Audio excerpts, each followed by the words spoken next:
Olá pessoal, tudo bem com vocês? Como é que está esse período de isolamento? Estão se cuidando? Pois bem, hoje eu vou falar um pouquinho sobre a Revolução Russa. É comum em sala de aula os alunos me perguntarem, professor, por que a gente estuda a Revolução Russa? Por acaso na Rússia eles estudam a história do Brasil? Gente, assim, a gente estuda a Revolução Russa porque esse foi um acontecimento que mudou a cara do século XX, mudou principalmente a segunda metade do século XX, quando a União Soviética e os Estados Unidos deflagram a Guerra Fria, um confronto muito mais ideológico, né, entre eles pela hegemonia do planeta, né, uma experiência capitalista, Estados Unidos tentando com seus parceiros assumir a hegemonia do planeta, e outra experiência socialista, União Soviética, com os seus aliados, tentando também assumir então essa hegemonia. Tá? Então assim, antes da gente entrar na Revolução Russa propriamente dito, a gente precisa contextualizar um pouquinho, né? Afinal de contas, história é conectada. Os fatos históricos eles não acontecem sozinhos, eles não acontecem de uma hora para outra, eles têm uma questão que os precede. Tá? Então assim, no início do século XX, a maioria dos países europeus eles eram democracias liberais, né? Ou seja, eram países democráticos que tinham colocado em prática o liberalismo. A partir da Revolução Industrial, o capitalismo se coloca como o modo de produção predominante no mundo, né? Então a maioria dos países europeus eles eram democracias liberais, enquanto a Rússia ela ainda era uma monarquia absolutista, governada pelo czar. Czar era como era chamado, então, o governante russo. Em outras monarquias poderíamos chamar de imperador, poderíamos chamar de rei, enfim, os russos eles usavam a expressão czar. A Rússia, ela era um país, o maior país da Europa, né, basicamente agrário, né, ou seja, vivia da agricultura, a maior parte da sua produção vinha da agricultura. E ela contava com 185 milhões de habitantes. Para vocês terem, fazer uma comparação assim, hoje, atualmente, o Brasil conta com aproximadamente 220 milhões de habitantes. Né? Então, 185 milhões de habitantes já lá no início do século XX. 80% dessas pessoas viviam no campo. A Rússia, diferente de outros países europeus, ela passou por um processo de industrialização tardia. E essa industrialização se deu com recursos, com dinheiro vindos de outros países. Né? E aconteceu principalmente, ou quase que exclusivamente, nas grandes cidades, como Moscou e São Petersburgo, né? Que eram os grandes centros urbanos da Rússia naquele período. Essa industrialização nesses centros urbanos, ele criou uma massa operária de aproximadamente 3 milhões de pessoas. Esses 3 milhões de operários, eles trabalhavam de forma subempregadas, né? Eram subempregos, sem direitos, com uma carga horária absurda, né? Absurdamente grande, salários bastante baixos, né? E essas condições criaram, então, a possibilidade de organizações operárias. Né? Essas organizações operárias, os operários se organizaram, então, em entidades, né? E algumas dessas entidades possuíam um caráter marxista. Marx foi o teórico do socialismo. Então, já estamos começando a contextualizar um pouquinho aí. Tá? Surge na Rússia, a partir dessas organizações operárias, surge o Partido Social Democrata. Tá? O Partido Social Democrata, então, surge a partir dessas células, digamos assim, desses grupos operários que se organizaram.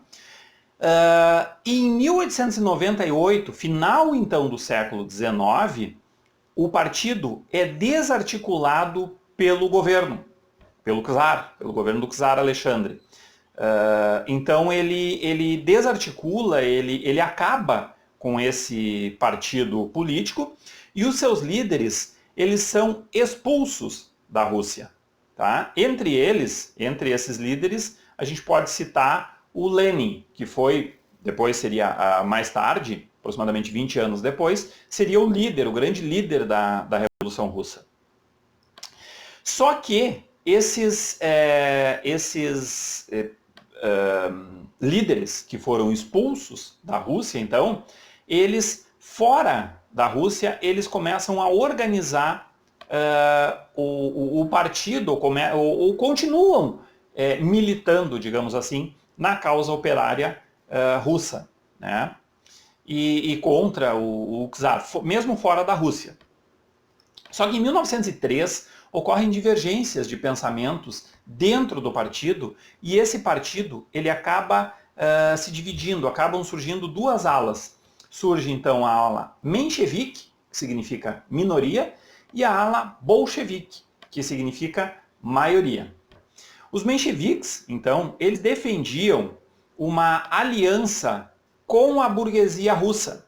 Eles defendiam que a classe operária deveria se aliar à burguesia russa em busca de melhores condições de vida, de trabalho, enfim. Enquanto que os bolcheviques, eles defendiam uma revolução, a tomada do poder a partir da revolução, e defendiam que fosse então implementada uma ditadura do proletariado.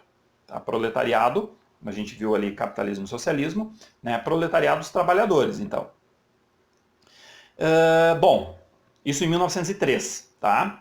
Em 1900, as tensões dentro da Rússia continuam ocorrendo, elas ocorrem, a busca de melhores condições de trabalho, melhores condições de vida, elas continuam ocorrendo. E em 1905, então, acontece uma grande revolta na Rússia. Antes disso, em 1904, a Rússia, ela deflagra, ela entra numa guerra com o Japão, uma guerra imperialista com o Japão, buscando territórios na China e na Manchúria. Tá? Essa disputa por territórios, então, ela foi vencida pelo Japão, a Rússia, portanto, perde essa guerra, e os investimentos feitos nesses conflitos com o Japão, nessa guerra, ela aumenta a crise e aumenta as desigualdades sociais dentro da Rússia, porque alguém tem que pagar a conta. E normalmente quem paga a conta são as classes menos favorecidas. Bom, a partir então desse aumento da crise, das desigualdades sociais, começam a ocorrer então greves e protestos em todo o país. Tá? E essas greves e protestos, elas vão dar origem a um outro grupo organizado, que são os conselhos operários, que ficarão conhecidos depois, mais tarde, como sovietes. Tá? Os sovietes, então, são grupos, são conselhos operários que se organizam a partir desses movimentos. Pois bem, o czar, então, por conta desses protestos, melhor dizendo, ele convoca a Duma. A Duma era o parlamento russo. Convoca a Duma para que a Duma organize uma constituição. Isso efetivamente acontece. E os grupos reformistas, eles se sentem satisfeitos com isso. Né? Eles se sentem contemplados e ficam satisfeitos, então, com esse gesto do czar, tá? Convocando a Duma e querendo reformas. Pois bem, em 1905, os movimentos, as revoltas continuam acontecendo e ocorre, então, o que ficou conhecido como Domingo Sangrento. Domingo Sangrento foi um protesto pacífico organizado por trabalhadores russos que foi violentamente abafado, foi violentamente atacado pelas tropas do czar e resultou, então, em 2.000 mortos, 2.000 operários mortos e 3.000 feridos. Foi um massacre que aconteceu, então, nesse cenário aí. Outro fato que aconteceu foi a revolta do Potemkin. O Potemkin, ele era um navio de guerra russo que estava, enfim, posicionado à disposição do governo, né? E recebe ordem de entrar na guerra contra o Japão. Só que a tripulação do Potemkin, então, ela se revolta e ela não vai para esses conflitos, não entra nessa dos conflitos, né? E causa então essa rebelião aí, não vai para os conflitos com o Japão, na guerra que a gente já citou anteriormente. E ele não é seguido por outros navios de guerra japoneses, russos, perdão. Não é seguido. Mas é uma amostra de que o czar ele já não detém mais todo o poder sobre as suas forças armadas, né? Porque seria inimaginável uma revolta tempos antes. E isso aconteceu. Outro fato que aconteceu também, ainda em 1905, foi a Grande Greve. Operários russos pararam, então, as grandes fábricas em Moscou, em São Petersburgo e em Kiev. Eles pararam essas greves, essas fábricas, e operários, inclusive, por conta da repressão que aconteceu, eles resistiram à bala, à arma, né? O que mostrou que esses operários estavam organizados e estavam armados. Pois bem, de 1905 até 1917, essas tensões continuam ocorrendo. Esses eventos em 1905, a revolta de 1905, como ficou conhecida, ela vai ser mais tarde chamada pelo Lenin como um grande ensaio, um ensaio geral para a revolução que aconteceu em 1917. Então, assim, chegando em 1917, a gente pode dizer que foi quando aconteceu a Revolução Russa, efetivamente, a gente pode dizer que a causa imediata da Revolução Russa foi a Primeira Guerra Mundial. A Primeira Guerra Mundial, que começou em 1914 e terminou em 1918, né, ela trouxe um desgaste muito grande para o czar. Porque boa parte do território russo estava tomado, né, por tropas alemãs. Soldados, o exército russo extremamente fragilizado se comparado com os demais exércitos que estavam na guerra, acabam sofrendo uma série de derrotas, né? Para se ter uma ideia, se calcula que aproximadamente 3 milhões de soldados russos morreram na guerra, na Primeira Guerra Mundial, e 2 milhões de soldados voltaram para a Rússia feridos. Esse cenário todo, ele gera greves, passeatas, protestos em todo o país, e essas greves, essas passeatas, esses protestos pararam as grandes cidades, pararam São Petersburgo, Moscou, Kiev, né, que eram os grandes centros. Na verdade, São Petersburgo, nesse momento, já se chama Petrogrado. Houve a mudança de nome da cidade. Então, diante de toda essa pressão, o czar ele renuncia ao cargo em favor do seu irmão. Na verdade, o príncipe herdeiro não poderia assumir por conta de problemas de saúde que ele apresentava, né? Então ele renuncia em favor do seu irmão. E o irmão do czar, então, ele não aceitou assumir. Diante dessa não aceitação do irmão do czar em assumir o cargo de czar, ocorre, então,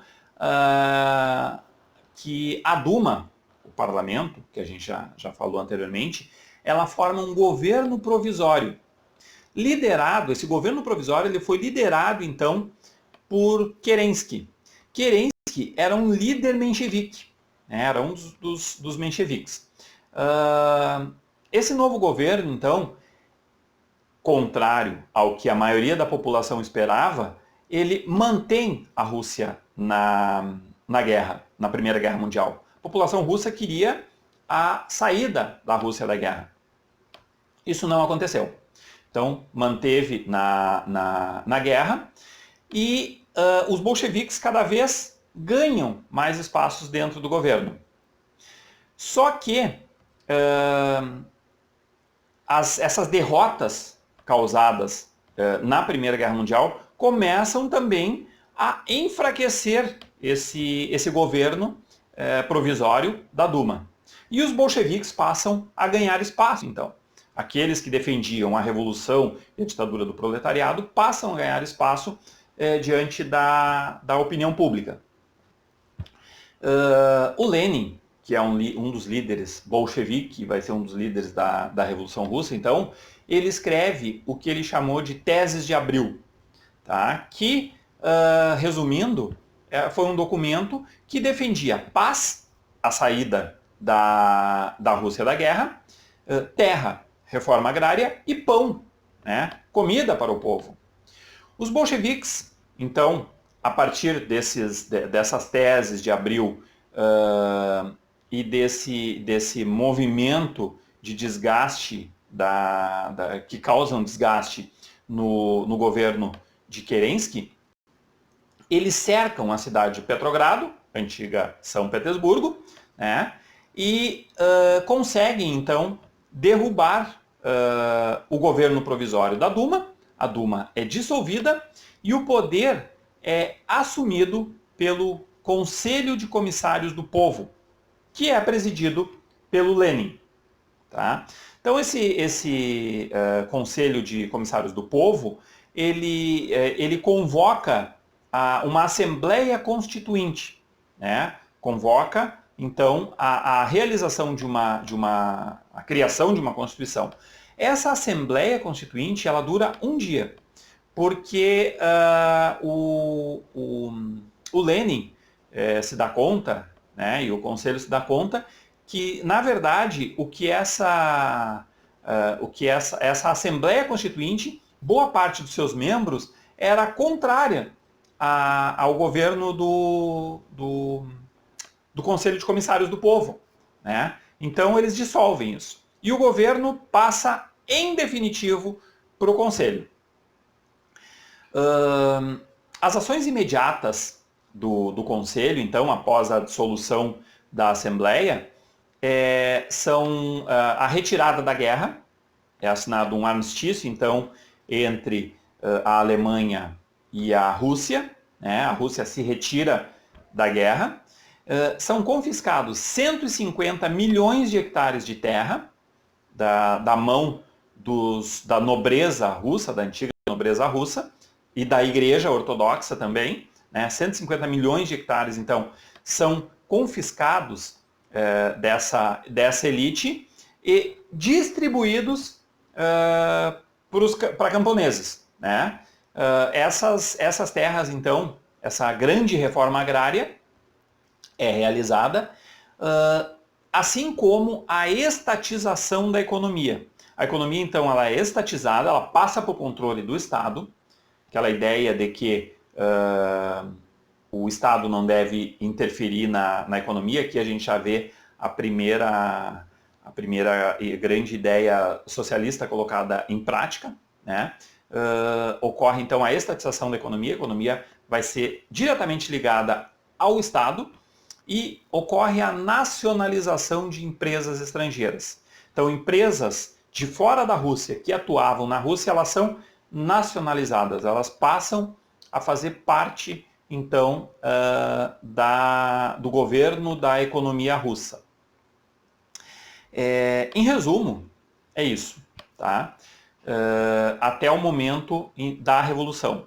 Depois, a gente vai ver um pouquinho mais o que se deu de desdobramentos com relação ao governo, então, bolchevique, ao governo pós-revolução. Mas até o momento da Revolução é isso, tá? A gente consegue, acho que, entender um pouquinho desse cenário.